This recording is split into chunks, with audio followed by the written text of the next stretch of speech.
Welcome in to Locked On Knicks. Alex Wolf here, breaking down the Knicks 116-110 win over the Denver Nuggets on Saturday afternoon. Jalen Brunson's fantastic return, the Knicks' fantastic return from being down by double digits. How RJ Barrett and Julius Randle played fantastic. Mitchell Robinson and Isaiah Hartenstein's good job on Nikola Jokic, and much more on this episode of Locked On Knicks. You are Locked On Knicks, your daily New York Knicks podcast, part of the Locked On Podcast Network, your team every day.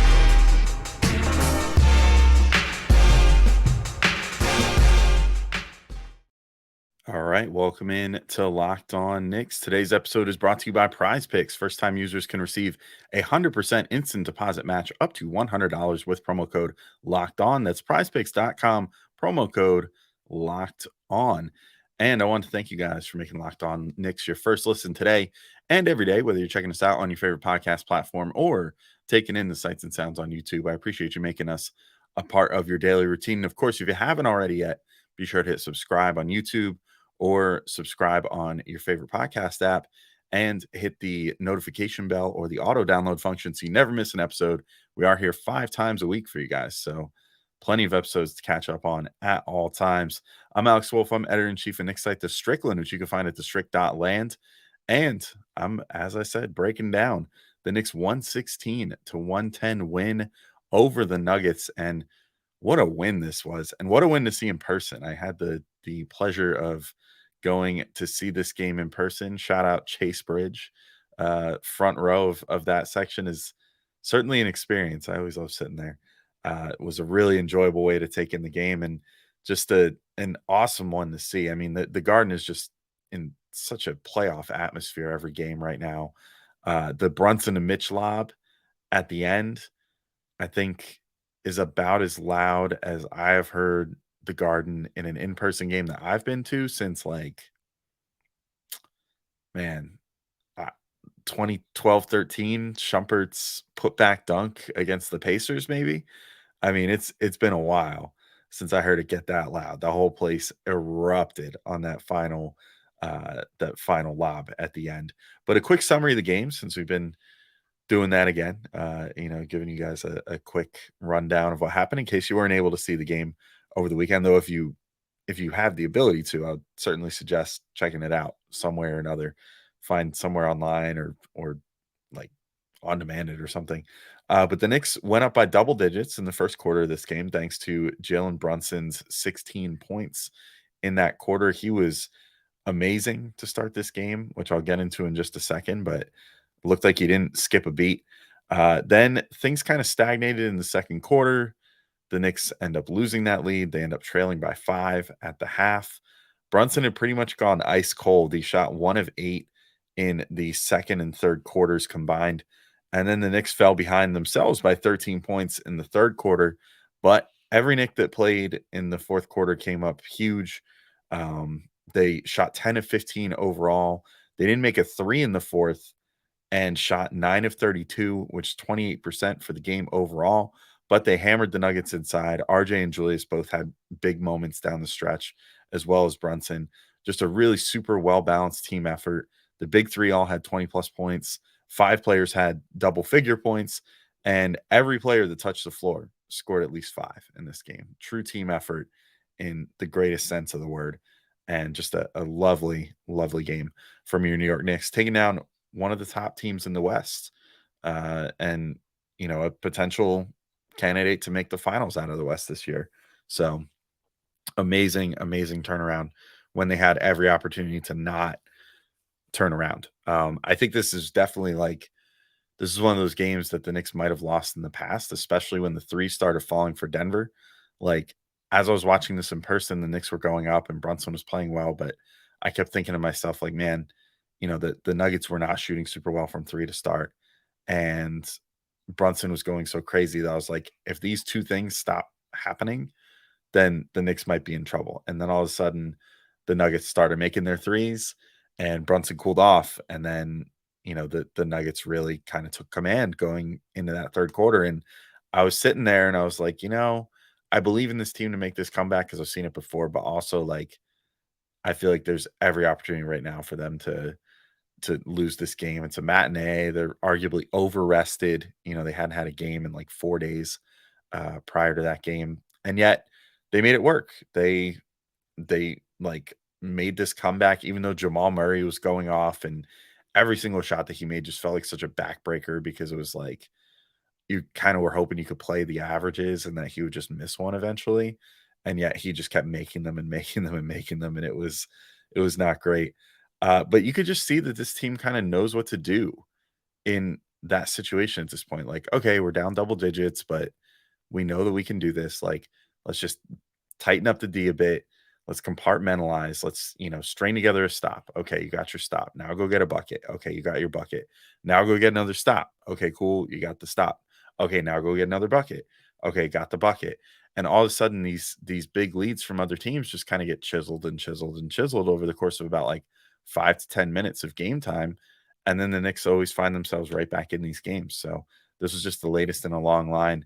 I also just love their demeanor. I don't know, like everything about how the Knicks were playing, and I'll probably touch on this more when I talk about Josh Hart and Immanuel Quickley a little later on in the show. But everything about them was just so fun, and this game just looked like they were having a good time.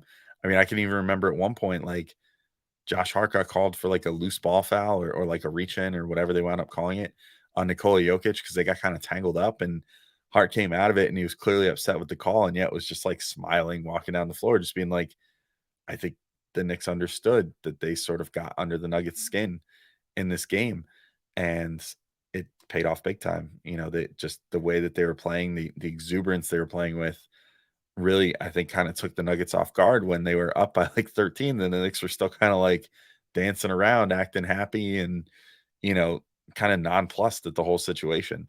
And eventually, they managed to come back, but they ultimately put the Nuggets in a place where they had to come back because of how fantastic Jalen Brunson was in his return to action. First off, I was so happy to see him back. Like, I actually didn't see any of I didn't check my phone on my way into the game, and so I in a weird way kind of wanted to be surprised if I would see him suit up or not. So I didn't really check the tweets and whatever ahead of time. And when I got into the game and then saw Brunson on the floor in his warm-ups, I was like, "Oh, man, awesome." Like, I'm so excited to see him play again. And he had 16 points in the first quarter, 6 of 8 shooting. It was really like he never left in that quarter. Although again, he would eventually between the second and third quarter go 1 of 8, kind of cool off a bit. And then I think he shot 2 of 4 in the final quarter. So, first he bookended the game with a great first and fourth quarters, which is all you can really ask for in the end. And honestly, based off watching him warm up, I was kind of worried he was going to be rusty. Like, I was watching him; he was the one guy that I wanted to see in warm ups. Like, once I saw him out there in his warm up gear, I was like, okay, let me watch exactly what Brunson's doing because I want to see how ready he is.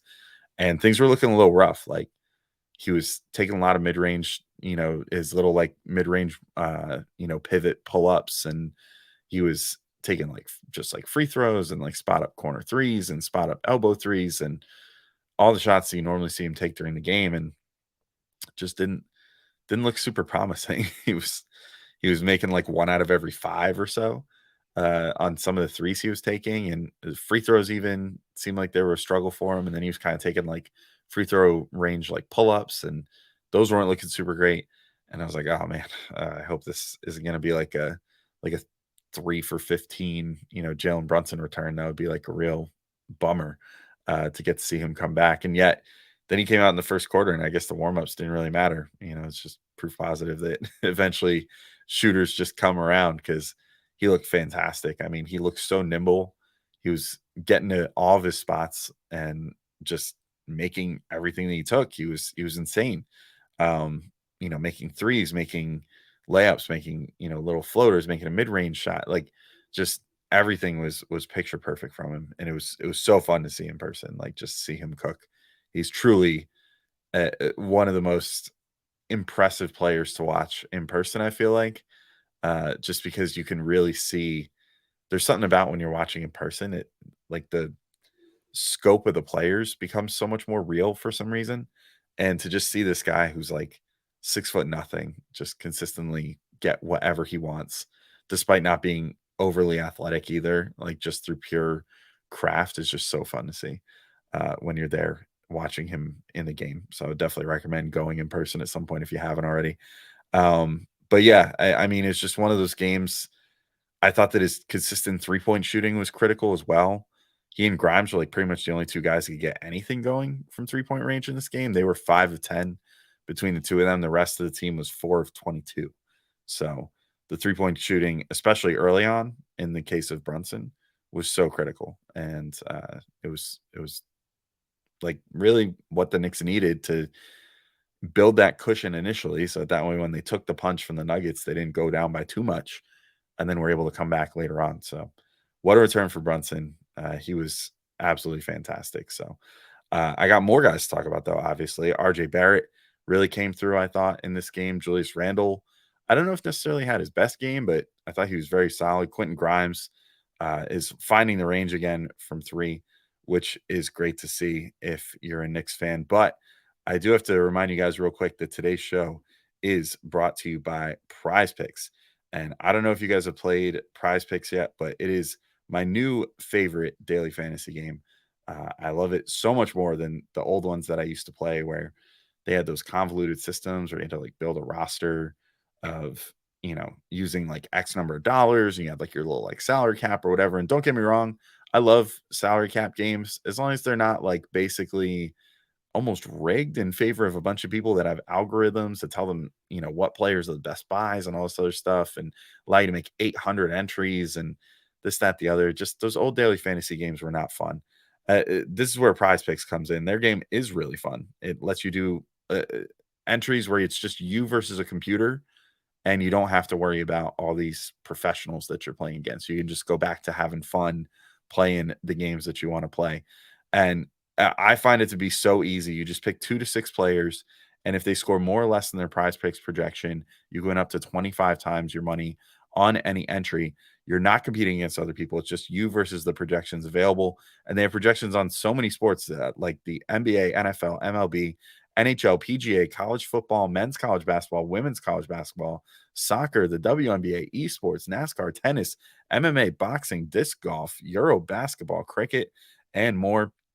You can make entries in 60 seconds or less. It really is that easy. And they offer safe and fast withdrawals and are currently operational in over 30 states and Canada.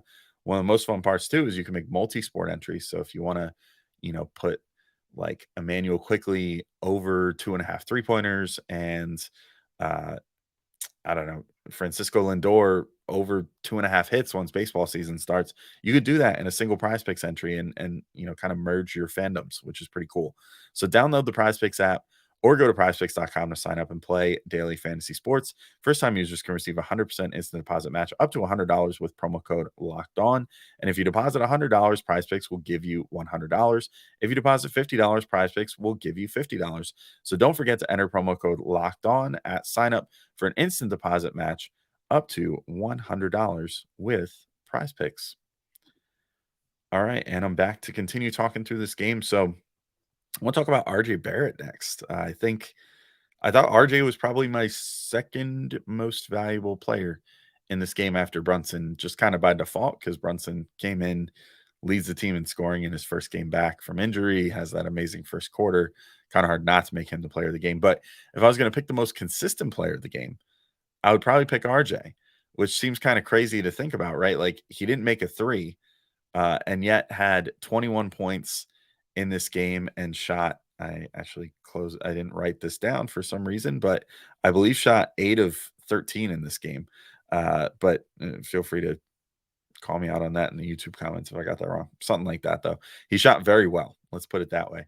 And I honestly thought in this game, the way that RJ played on offense reminded me so much of what Gavin and I have said about Quickley lately and about what's made Quickley so lethal, in that he didn't need to make a three in this game. Like if he plays like he did in this game and he doesn't make a three at all in a game, it doesn't matter because he's utilizing his other strengths so well. And he was playing in such a team friendly brand of ball, and just really gave them such consistent scoring throughout this game, all at like moments when they needed it too. So he had This I did write down.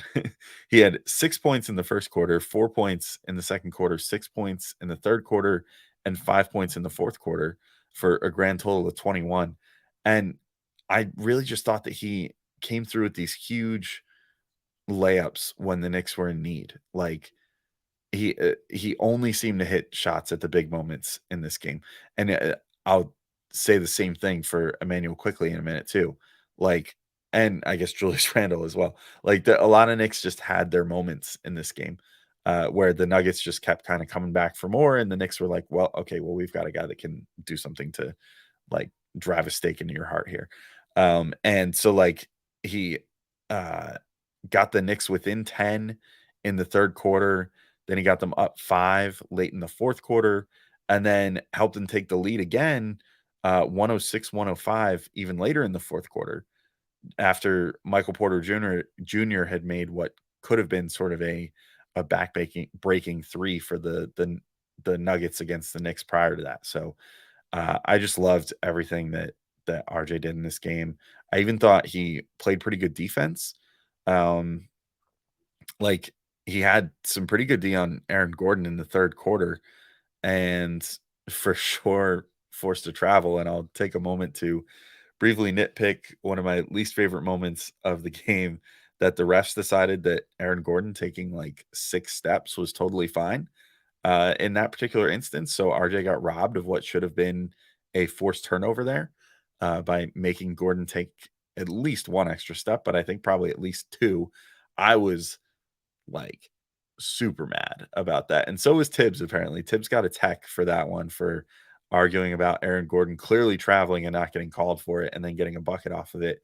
And I don't totally blame him. I think I spent about 5 minutes grumbling about how, oh, the Nuggets are just allowed to take as many steps as they want after that non-call. So good D from RJ on that. And I guess I'll also note real quick while I'm on the topic of travels that weren't called. Jokic took what Clyde called on the broadcast after I watched this game a second time at home. Take that, Tibbs. I watched it twice. Jokic got what Clyde called a double pirouette at one point, where he very clearly lifted his pivot foot at least once and got to do 2 spin moves. And Mike Breen tried to defend it a bit, and then they watched the replay and was like, okay, maybe that was a travel, to which I was like, that was 100% a travel. Stop letting these dudes travel, like, unless they're the Knicks. But no, actually, I don't like when anybody travels, because the Knicks, like, basically never do. The Knicks are really good, I feel like, at timing their steps. So stop giving these guys their extra couple steps. Speaking of guys that are good at timing their steps, though, Julius Randle, 20 points, 6 of 15 shooting, only shot 1 of 6 from 3. Both he and RJ were both pretty abysmal from 3 in this game, along with Quickley. It was just not a lot of 3-point shooting, as I already illustrated, other than Brunson and Grimes. But 7 of 7 from the free throw line for Julius, 7 boards, 4 assists. His assists, I went back and watched because I was like, I don't remember any particularly catching my eye. Most of them were just kind of like Julius kicked to someone on the outside, who then attacked a closeout and went inside and got a layup. But it's fine. It's just an assist, and a good pass is a good pass. He was mostly looking to move the ball pretty well, almost to a fault at times. Like there were a few times where it seemed like he was trying to drive in, generate like a double, and kind of screwed it up. There was one late in the game. Like if I'm going to say, I'm about to say Julius had a good game, but if there's one moment that really stood out to me where I was like, oh no, it was late in the fourth quarter. The Knicks, I think at that point, were only up by 2. Like they had just retaken the league, but things felt precarious still. And they really needed another bucket to start building that insurance a little bit. And Julius drove inside and was just had no plan. Like picked up his dribble, had the defense all over him, but the defense was also covering guys along the perimeter really well. And Julius just kind of stood there and stood there and stood there, and then finally winged it out of bounds, and probably should have gotten called for a offensive 3 seconds, but didn't. Um, and it was just not a pretty possession. But other than that, I thought he was pretty good. Um, you know, I think he was not at his best, like maybe in the second and third quarter, which I think was sort of the thing with Brunson as well. Brunson, it was more just the shots weren't going in. Julius, I think, was more just not playing a particularly team friendly brand of ball in those 2 quarters, which didn't help the Knicks. along with Brunson not making his shots. But then, much like Brunson did, I thought came through in the first and fourth quarters. You could say whatever you want about that one turnover I just referenced, but Julius also made a key layup, also made some free throws down the stretch. Like he did a little bit of everything for the Knicks in this game, and they wouldn't have won this one without him. And it's just, I got to say, too, in person, I just felt like it was even more obvious how crazy aggressive he is compared this year compared to previous years.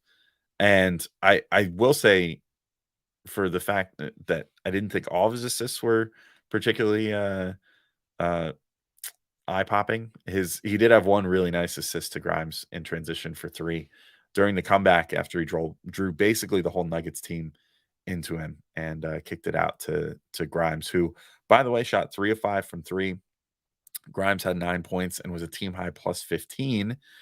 And I just figured I'd note real quick, like his playing time might be dwindling a bit with Josh Hart playing so well, but like I feel like this is really what the Knicks need out of Grimes right now. Like he needs to be a floor spacer, hit his threes, and play good defense. And even if he's not doing the other stuff that we know he's capable of, like attacking closeouts and getting inside and finishing at the rim and stuff like that, I think that just the shooting and the defense is enough for right now, considering the fact that they have playmaking up and down the roster. They have guys that can get to the rim up and down the roster. What they don't have is a guy that can consistently hit threes on this roster right now. Like other than Brunson, I think you could say that Brunson can as well.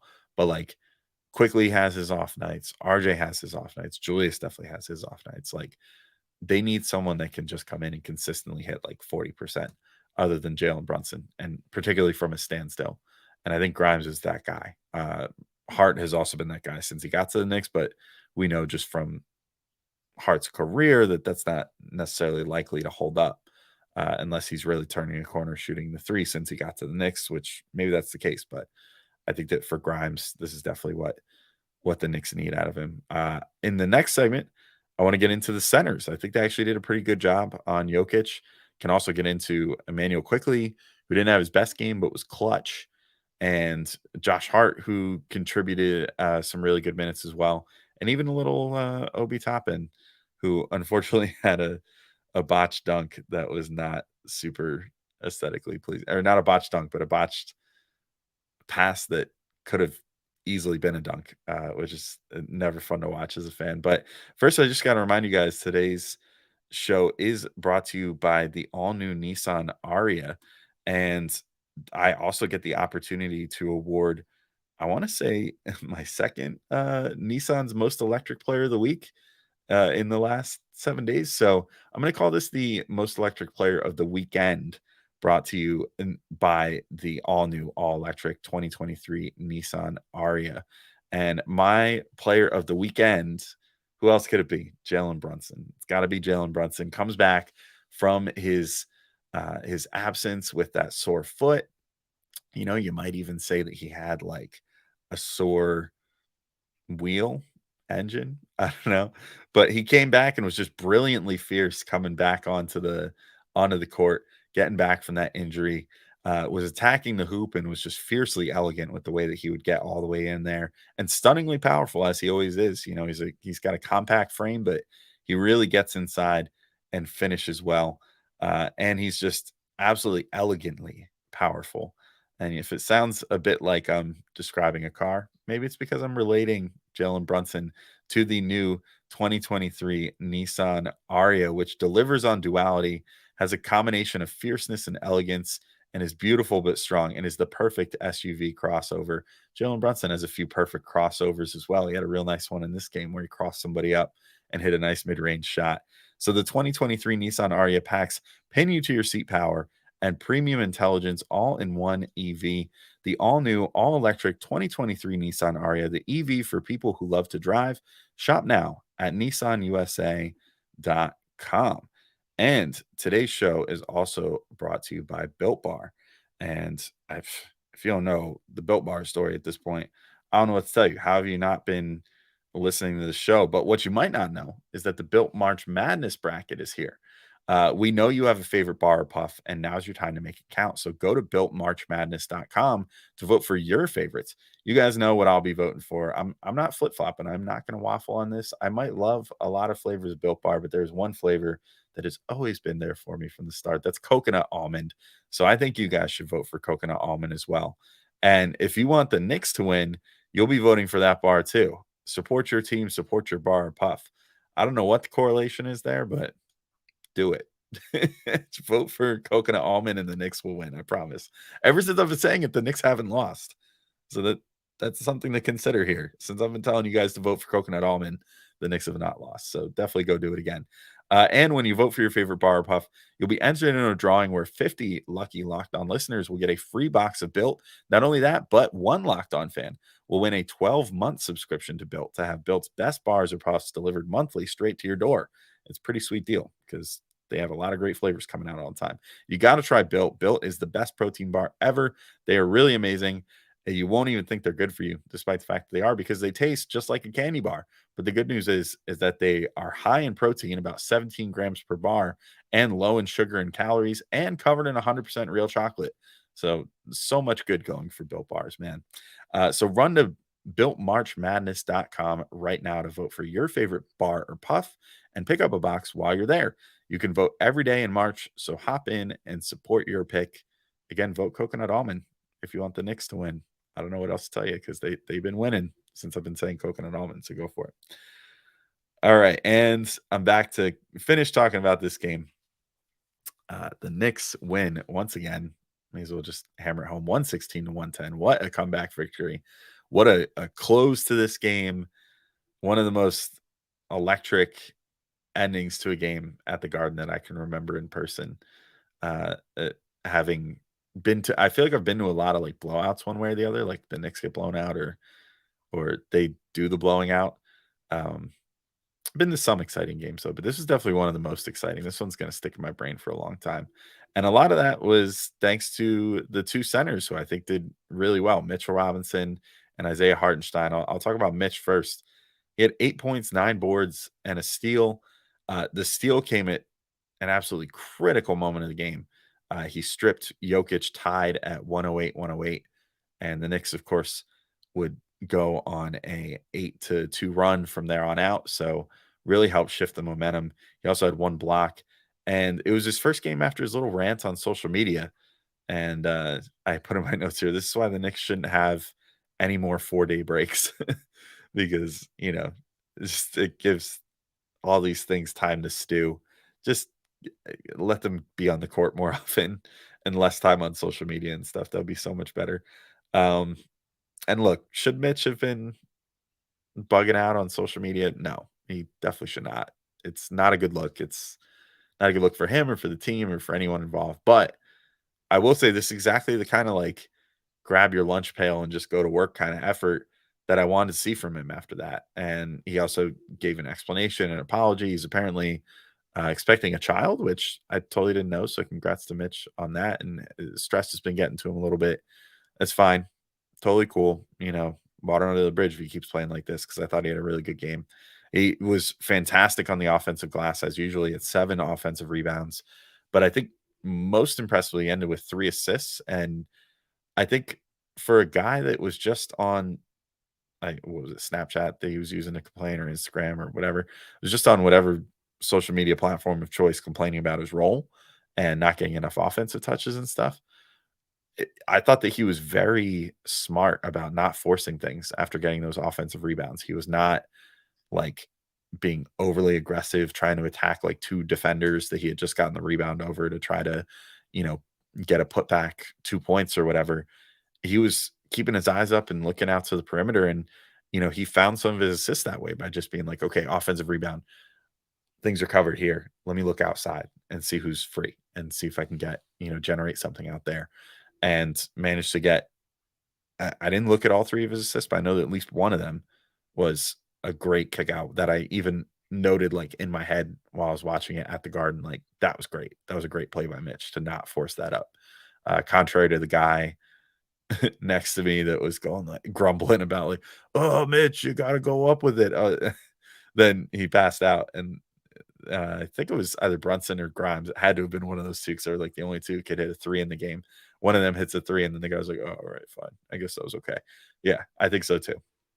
And I thought that Mitch also did a pretty admirable job on Jokic. I mean, he had a great contest on one of Jokic's final threes. I think it was the second one, because Jokic had a couple somewhat cleanish looks from three, but Mitch made the second one a clean-ish look rather than a clean look, and I think it did affect Jokic's delivery of that shot, and he wound up missing both of his attempts, and the Knicks wound up winning the game as a result. Isaiah Hartenstein, I thought, also did a pretty good job on Jokic and just a good job in general. 6 points, 9 rebounds, nice.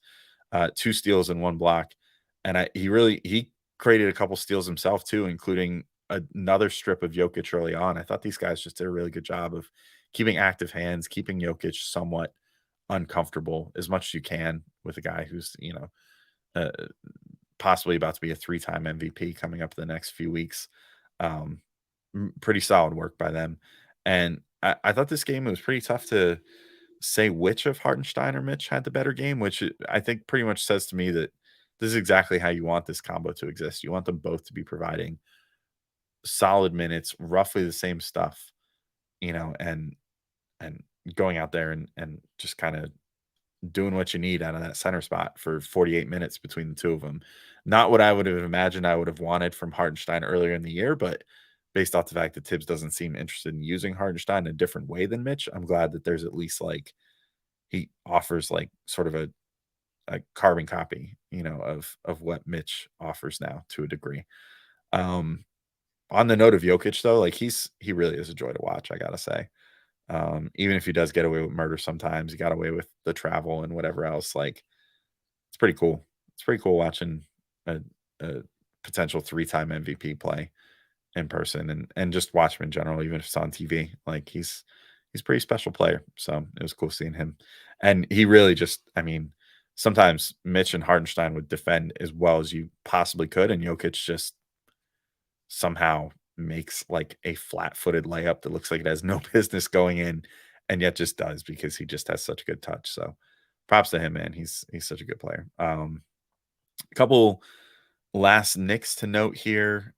Josh Hart, 13 points, 8 boards, 5 assists. I think that now gives him like they showed a graphic at MSG before the game, and I didn't double check this when I was setting this up, but it just came to me.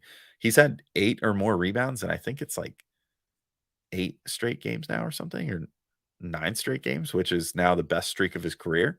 It apparently tied his career high that he set last year at some point for most games in a row with 8 plus rebounds. So good for him to break that in this game. Also 5 assists.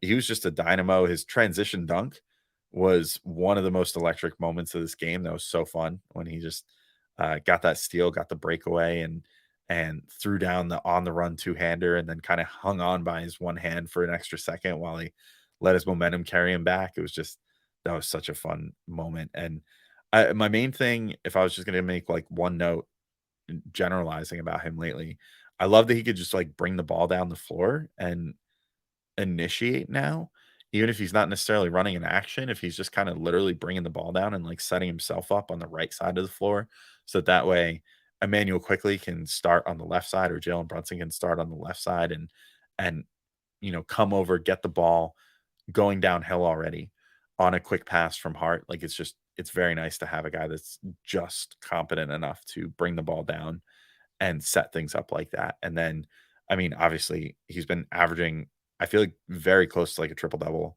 so many games, or at least like halfway there on points, rebounds, assists every single game. And like he's moving the ball so well. It's just he's a very nice player to watch. Immanuel Quickley, speaking of nice players to watch, maybe not his best game. 10 points, 1 of 7 from 3 in this, but man, the clutch gene runs strong with Immanuel Quickley, I gotta say. Like his only 3 that he made came to get the Knicks within 1 point in the third. Then he gets a floater to break the tie in the comeback and put the Knicks up 90-88, which then things would go kind of back and forth between the Knicks and Nuggets for a bit then. And then finally he makes what would have been a 3 where his foot was on the line early in the fourth. And that put the Knicks up 98-91. I mean, just clutch, clutch, clutch. That's just like what Quickly does. He keeps rallies going. He makes back-breaking shots that you know totally killed the opposing team. And even on a game like this, where he only shot 1 of 7 from three, I thought his impact was very well felt.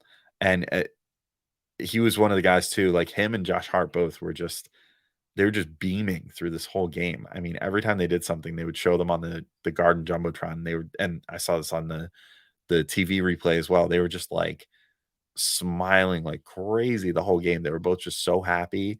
Like every time they would hit a shot during that comeback, and then the Knicks building up that little lead before it turned into like pretty tight game right down the stretch. Like Quickly and Hart was just like so happy to be out there doing what they were doing. And that's just kind of how they approach every game. And it's so fun to watch. Then I guess lastly, I'll just shout out Obi Toppin. 5 points, 2 of 5 shooting. I thought it was a good, slightly unspectacular performance, but not bad. Like, let's put it that way. I mean, it was just an average day at the office. I guess the only thing I have to knock him for was he I think he let his feet get ahead of him a few times, which maybe is a byproduct of fighting for his minutes in the way that he is right now. But my wife's most disappointed moment of the whole game was when Obi was on a breakaway, definitely had a big dunk coming up for him, caught the ball, and then just forgot to bring the ball with him as he turned around and lost it in transition. Didn't get to throw down a nice transition dunk. So unfortunate that went down that way. But all in all, still a pretty decent game for Obi, and a pretty good game for everybody up and down the Knicks, outside of the fact that they could not make threes in this game. But again, it's pretty telling that they can shoot sub 30% as a team from three and still manage to pull out a win against the best offense in the league and one of the best teams in the West, who I think is sitting at the number 1 seed in the West at the moment. So crazy good effort from the Knicks. They just continue to impress and be fantastic. We'll have more to talk about this week, but for now, I think this is it. So thank you all for listening, and I will talk to you guys all soon. Peace out.